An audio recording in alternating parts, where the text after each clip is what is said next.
Hey, hello everyone. My name is Joe. I'm a bag, jewelry, and watch collector. I also do authentication for Hermes bags, not only for myself, and also for other bag investors, bag traders, sellers, and auction houses. This is actually my very first video. The main reason why I must be the last one in this industry who doesn't have a YouTube or TikTok channel talking about bags and authentication. The main reason was I never felt that it was necessary because every time I searched something, I always found the right video. Actually, there are too many videos. I do not want to be the person who has another unboxing channel or who talks about how much I love a bag and all these subjective opinions. I'm all for knowledge sharing, and there are also a lot of good tutorials. Um, well, until actually I bought this bag, I was curious to know what other people, because it's a very new bag. I was curious about how other people feel about it. I searched, I didn't find anything. So it was a big first for me. I was like, if it's not there, I should maybe, make a video just to let the world know. And as I will be talking about the details of the bag, and for sure, uh, I will be talking about, well, the authentication.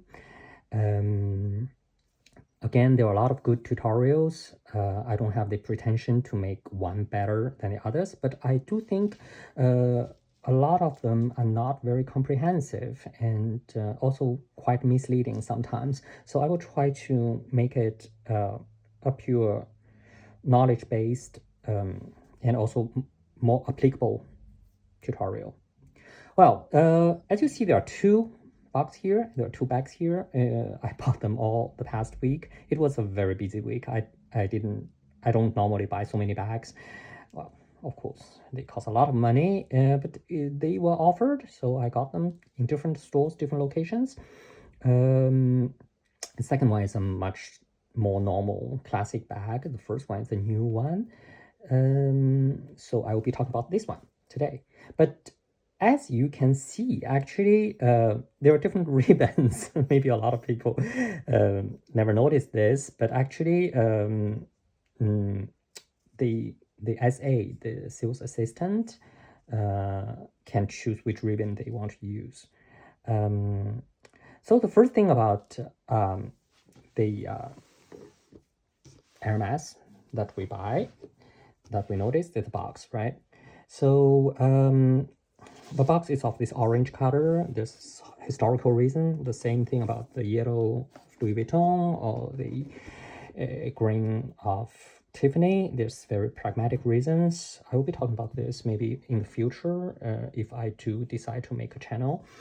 The box itself actually carries a authentication trait. If you use dark light, a black light, yeah, that's how you call it, ultraviolet light, you will see logos, this logo on it. But it's not on all the boxes. It depends on the year of its fabrication. But it's one of the things that it's curious to check, just to show you. It looks something like this. So, but again, I personally wouldn't use it as authentication method because again, it's easy to get a box, and well, easy. The boxes, they have a market value. That means you can buy them.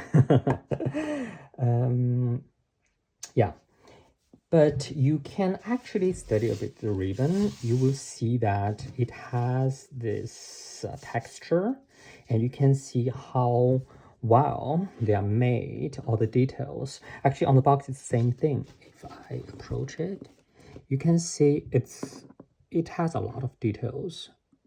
The horse head, the little person standing in front, and also the chart. You can see a lot of fine details. So if you get Hermes, these are the things you should always check. The same thing here. You can see all these details, right? So if it looks like a smooshy everything like a bit blurred, then, well, you know what I'm talking about, right? So this video is titled "A Phone Pouch Worthing a Car." It is. I was not trying to shock anyone because it is. Oh yeah, here. When we talk about this Hermes dust bags, the same thing. It's actually also something you should always check. First, the logo, again, all the details that we can see, and also actually the stitching. If you, I mean, a lot of videos online, they say, oh, you just touch the bag, you can feel the high quality, you can feel how well it's made, but all these are very subjective adjectives. If you do not have a real one to compare, it is very hard to say this is of good quality or not. But what we can see is the stitching. The stitching should be always about, you see the motifs with every motif should have one stitch, and it's even more obvious on smaller ones, and especially the ones for the belt buckles. There are a lot of fake belt. Oh, should I say that? There are a lot of non-authentic belt buckles circulating. So yeah, you should check the dust bag. If in the future I might be able to make more detailed video about the authentication, but this is mainly about the bag, right? Okay, so here we are. So this is the phone pouch I was talking about. It is pretty new. It's called Hac a Box. Etui Hac a Box. Etui means pouch. Etui de téléphone, etui de portable. That means the phone pouch. By the way, I'm French speaking. I actually have also a certificate to teach foreigners French. So I will be trying to give you all these keywords in French.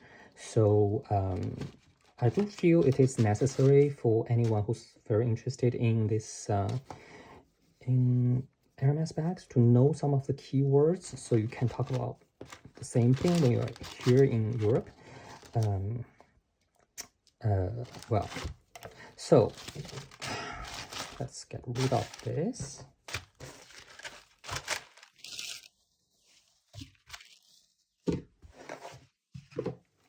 I'm actually traveling. This is a very DIY table. It's actually a ironing board with a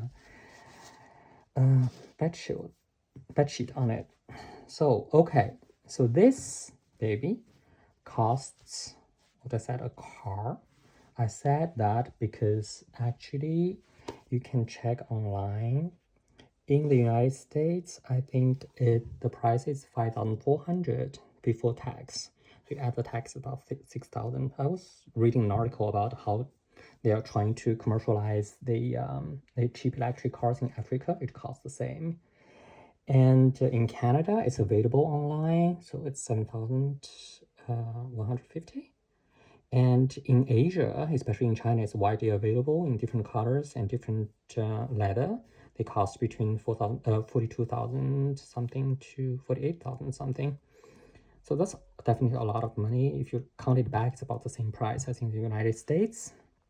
And as it's not available in certain countries, on the secondary market, it goes to over 12,000 US dollars. It's about, well, I saw 11,000 something euros. So that's definitely a car's price, right? And I mentioned there's a price range. It's because of the leather. As most of you might know, in Hermes, different leather has different price. This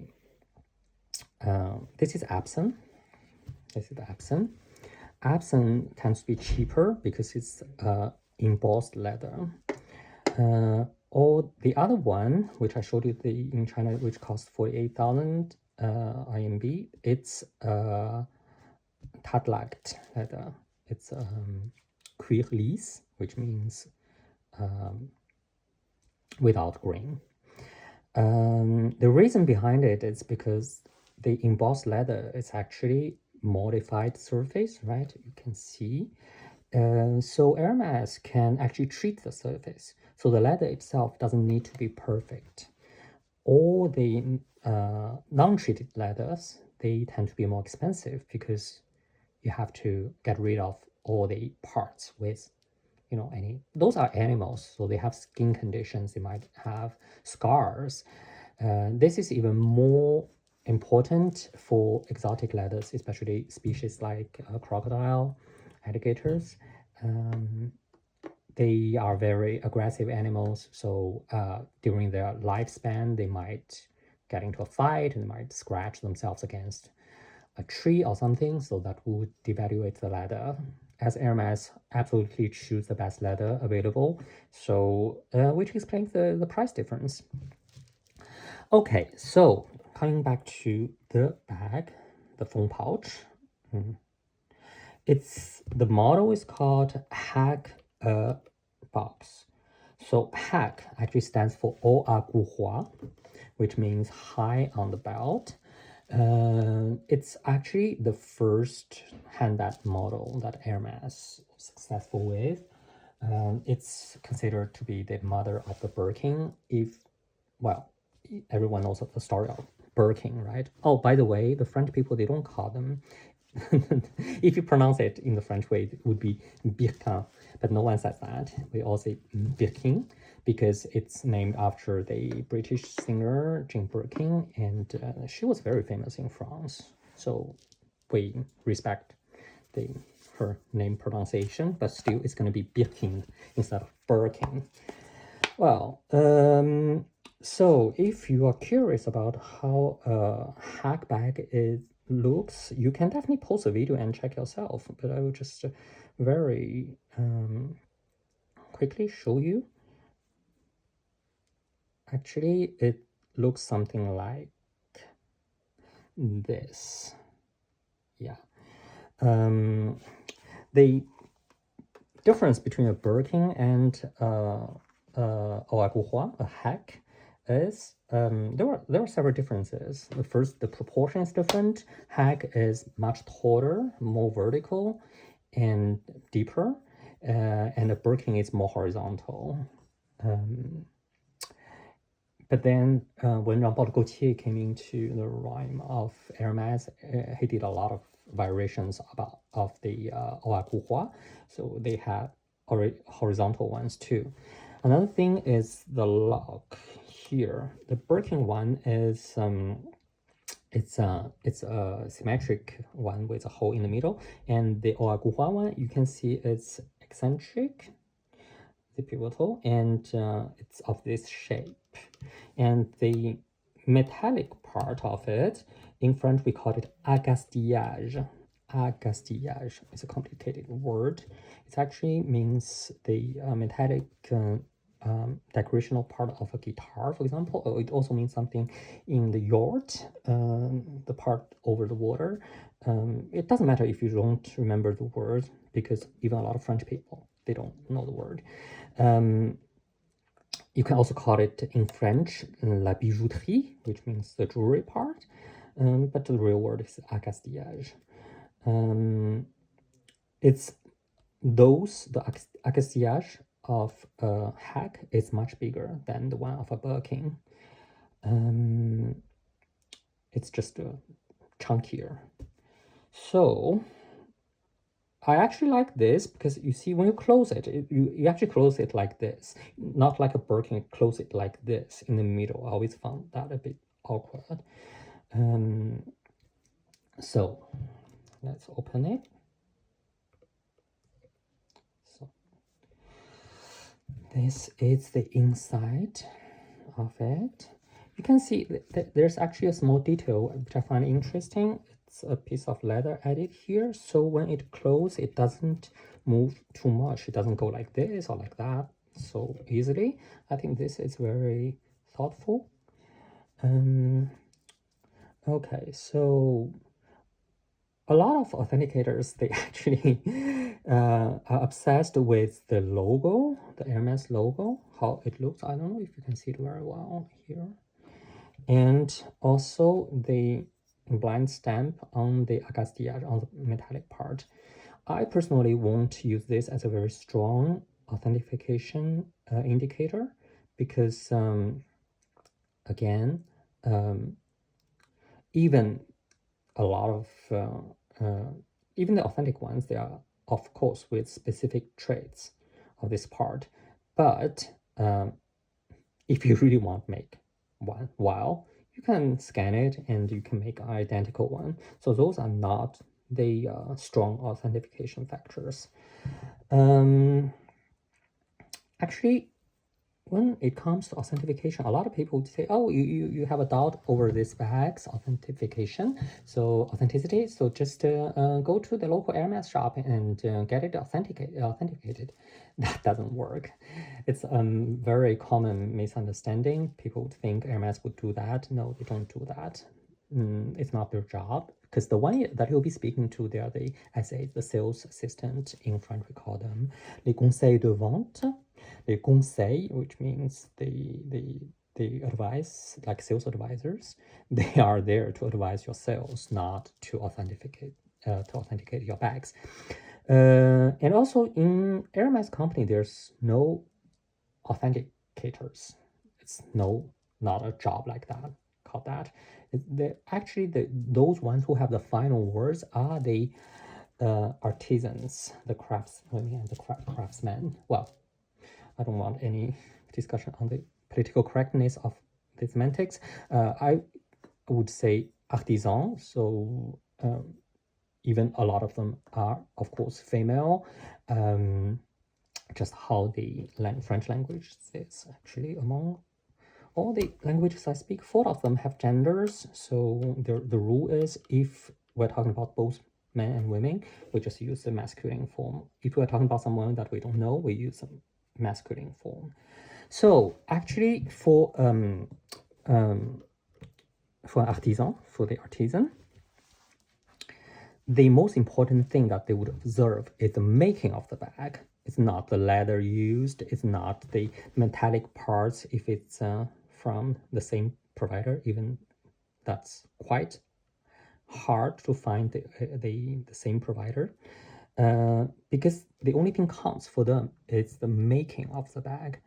So when it comes to the making, of course, there's a cutting, and then there's assembling, there's the stitching, which is actually the most important part, and then there's the edge paint.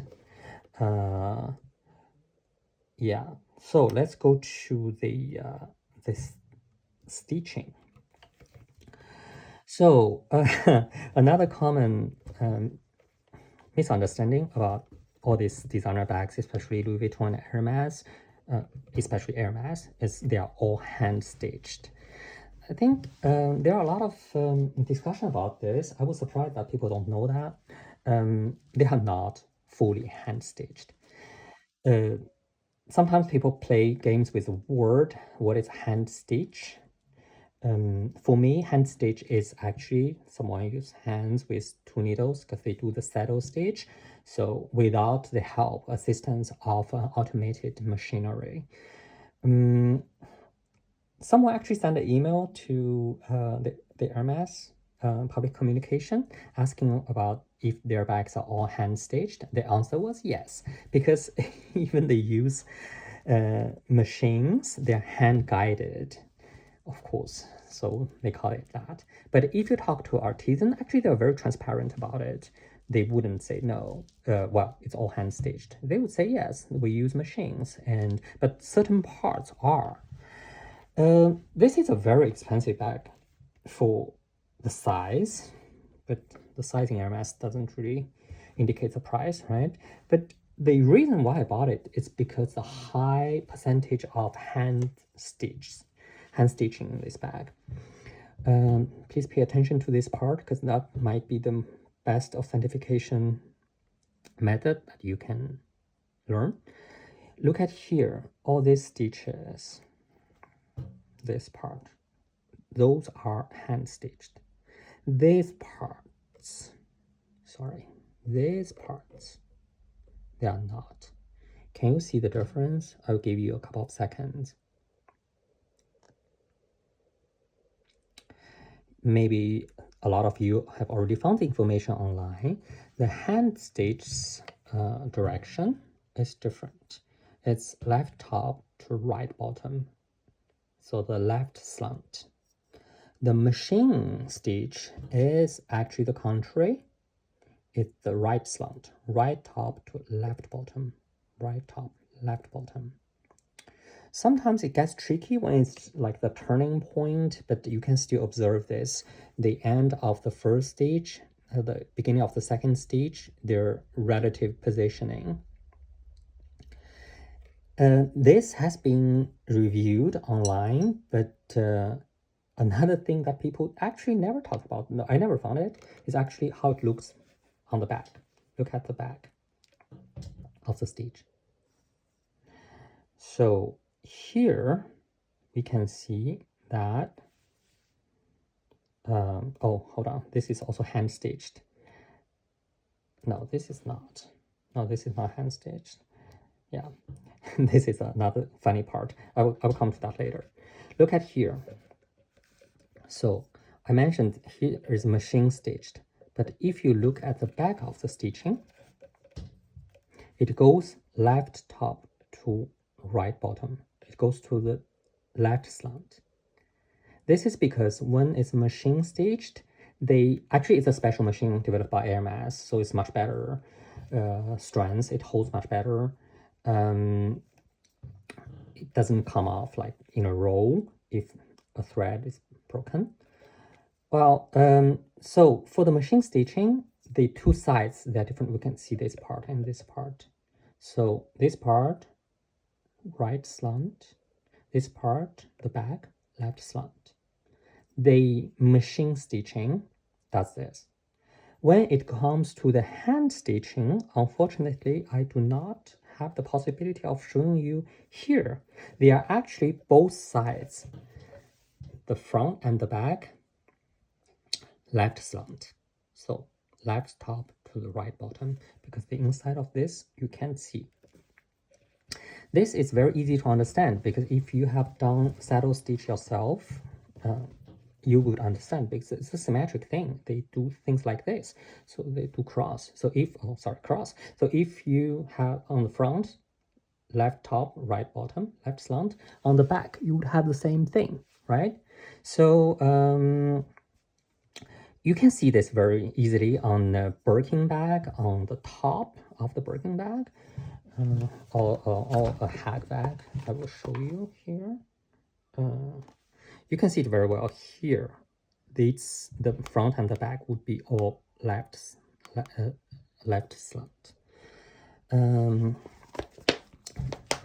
The where to hand stitch, where to machine stitch is actually quite to the discretion of the artisan, but there are common rules.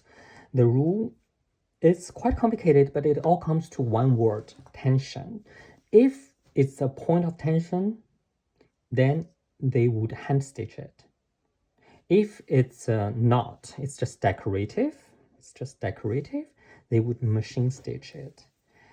And here, that said, where is the tension point, where is not, you have to unfortunately know the bag, and you have to, for example, here, it's very easy to understand. It holds this, even it's a very small bag, they still feel it's necessary to hand stitch it. See? Okay, the thread they use is actually linen thread, waxed, so they're quite solid. So in a more general way, on all the full leather bags, because actually the canvas lined bags, they are normally fully machine stitched. So on the leather bags, all the handle like touching point, they would be hand stitched. So we will maybe I will make a video specifically on this. because it's quite complicated. So, of course, all this part, they are actually machine stitched. You can see this is the front, right slant. This is the back, left slant. The interesting part of this bag is here. Actually, to create a more aesthetic view from this side, because this part is hand stitched, and this part they actually try to make it look like hand stitched too, left slants. But actually, when you look at the back, it's right slants. That means they actually stitch it on the machine backwards. So they stitch on this side. So the back of the machine stitch would look like hand stitch. It's not, I wouldn't say it's cheating. I just think it's aesthetic. I actually would prefer to do the same here. So the full back from the outside would look hand stitched. They can, because they just need to sew it from the back of the leather. So another thing about Hermes making, which is very important, it's the edge paint. Hermes edge paint is very thin, very dedicatedly done, and you have to compare this with Louis Vuitton's. Louis Vuitton's is very thick, and there's of course also a drawback when it comes to that. I will show you, because I'm traveling, I don't have a lot of bags with me, but if you look at more used bags of Hermes, very often this edge paint would crack or come off a little bit. Okay, so coming back to this bag, how big is it? It's like this big. What can I show you to? Well, this is my card holder. I have two. Actually, this is for Asia, and I have one for Europe. I'll get it for you.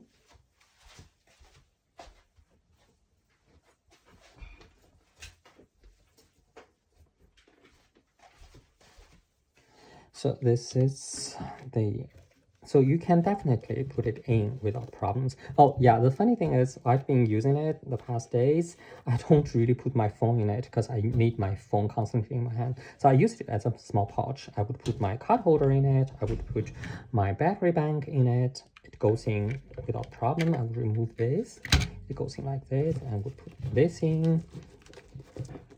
I put too many things in it. No, it goes like this, and then this goes here. I did squeezing once my AirPods Pro case, and it goes in, but it was very difficult to get out. So I think you can put in a small lipstick, or at least a lips protector. It has a small card holder here, which I haven't used. So on this, it has, I think, 3 holes. Yeah, 3 holes. I put it in the middle. I feel that's the right length. So that's pretty much about the bag itself. It's a very solid bag. You can feel that it's very solid. I chose actually the Epson one. I was offered both the Epson one in this color. It's a toffee color. When it comes to color, toffee is lighter than gold. And also because it's absent, so the color is more vivid. It's more lustrous than on another leather. If you want to know more about the color on different leathers, and they don't show at all the same color, and also the different leathers, maybe in the future we can make more videos about it. I chose this one instead of the Tadlact one because this is definitely more resistant. Even personally, I'm not a big fan of embossed leather, but for this specific item, I like this. The Tadlact one is actually easy to restore. Actually, when it comes to Hermes leather, they don't necessarily choose the most resistant, most robust, or the most scratch or scuffing resistant one, they tend to choose the most elegant looking one and easy to restore, because you are recommended to bring it back to Hermes like once every 5 years. That's what I would do. Well, it costs about, let's say for a normal bag, 200 something euros. Yeah, it all depends on how many bags you have, right? If you have like me, like 100 bags, so it's actually a quite big budget. So I also do some small things myself. You need to know the products, which product they use. You need to know, for example, for the color, they're waxed, and for the edge paint, they use another brand. You can do them yourselves. If you just a small part, it doesn't really avoid the Hermes service. I mean, they wouldn't refuse it just because there's a small corner, you put some color makeup. Of course, if you, or there's one stitch that came off and then you ask a local leatherman to redo it, it doesn't matter. But if you redo the whole thing, like you spray the bag or you repaint the bag, which is horrifying, then yes, no, they would refuse to take the bagging for restoration. So that's pretty much what I want to talk about today. Thank you very much for watching. I don't know if it's gonna be a one-off thing or I want to make more videos. I think it all depends on if I feel there's a need, there's the meaning of it. Because again, for new bags, it is pretty easy to authenticate. But for older bags, when it's lived, when it's used, when it's loved, a lot of things would change. A lot of traits would get less noticed or even erased. And also there might be small modifications from a third party. But again, in authentication, we don't talk about if it's real. We talk about the conformity. We talk about the consistency of its standard making process. Well, anyway, thank you very much for watching, and this is actually the first review for this specific bag. I was a bit surprised why, because it has been available for quite a while. Not a lot of people bought it, I suppose. But I really love it. It's I think it's a very well-made bag, and it suits my needs. I buy those when I feel there's a high concentration of craftsmanship, and of course it has to suit my personal style too. Well, thank you very much, and just like the video and even subscribe. Even I cannot make promise that I will be making a lot of more videos, but I will try if there are people liking it. Thank you very much, and you have a nice day.